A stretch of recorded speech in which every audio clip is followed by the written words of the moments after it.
Hello everyone, and welcome to 7th grade Math Module 1, Ratios and Proportions. In this video, we're looking at Lesson 18 and 19, Computing Actual Lengths and Area from a Scale Drawing. Our goal is to make sure that we can use scale drawings to compute actual lengths and areas. This will help us to master Standard 7 GA1, solve problems involving scale drawings of geometric figures. It will also help us with 7 RP A2B. Identify the constant of proportionality in tables, graphs, equations, diagrams, and verbal descriptions of proportional relationships. So remember that our scale factor is just another unit rate like our constant of proportionality, which we can find by taking our scale and putting it over our original. We use a lot of the same strategies as we do with constant of proportionality when we are solving problems with scale factor. I do want to point out that cross multiplication is still an option and is one of my preferred strategies when working with scale drawing problems. Our strategies stay mostly the same for one-dimensional length problems, but once we move into area, which is two-dimensional and measured in square units, we then have to either square our length scale factors to find a new area scale factor, or we have to figure out what lengths we are working with in our shape and then calculate area. We have a picture of a half basketball court, and in this picture 1 inch corresponds to 15 feet of actual length. So knowing that the length of our picture is 2 inches by 1 2/3 inches, we need to find our actual lengths of our half court. So you can pause the video now and use the strategy of your choice to solve for the actual length and width of the court. I set up a proportion using the scale factor written as our scale amount over our actual amount, so 1 inch over 15 feet. I then set that equal to our scale amount over the actual amount. So for the length, I took 2 inches and put it over L for our missing length.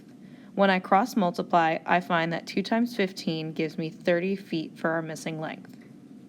I followed the same procedures for our width, and when I did 15 feet times 1 2/3 inches, I found that our width was 25 feet.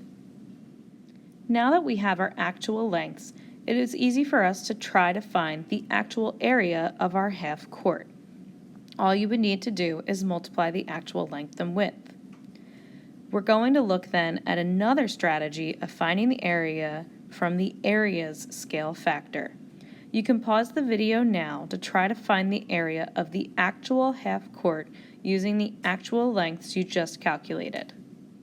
Because the length and width of the actual court were 30 and 25 feet, all we need to do is multiply them together to find that the area of the actual half court is 750 square feet.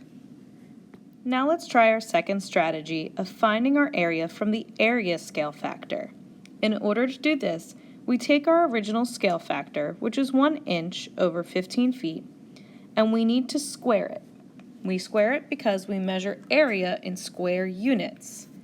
So once we have squared it by multiplying 1 over 15 by itself, we get that our scale factor for the areas of our two shapes, the scale drawing and the actual court, is 1 square inch in the drawing for 225 square feet in real life. You can pause the video now and try to use the area scale factor and the area from the picture to try to calculate the area of the real life half court. First, when we find the area of the drawing, we take our length and width from the drawing and multiply them, finding that the area of our drawing is 3 1/3 inches square. Once we have that, we follow similar procedures to before by setting up our scale factor equal to our scale unit over our actual unit. In this case, we would be using area instead of length because we are using an area scale factor. When I cross multiply 225 feet square by 3 1/3 inches square, we find that the square feet of the actual half court is 750 square feet. That's the same answer you got when you calculated the lengths of your half court and multiply them together to find the area. Well, why would we go through all the work then of using an area scale factor instead of just finding the lengths and multiplying? Sometimes you might find that you're solving problems where they don't give you any lengths and they only give you an area and a scale factor of the lengths, but no lengths. So when that happens, you need to know that you can always square the scale factor of lengths to get the scale factor of your area. What does this video make you wonder about calculating actual lengths and areas using scale factor? Write down your questions so you don't forget them. Then you can try to find answers online or ask a classmate or teacher. Thanks for watching, and when you're trying this on your own, remember, if you learned from your failures, then you succeeded.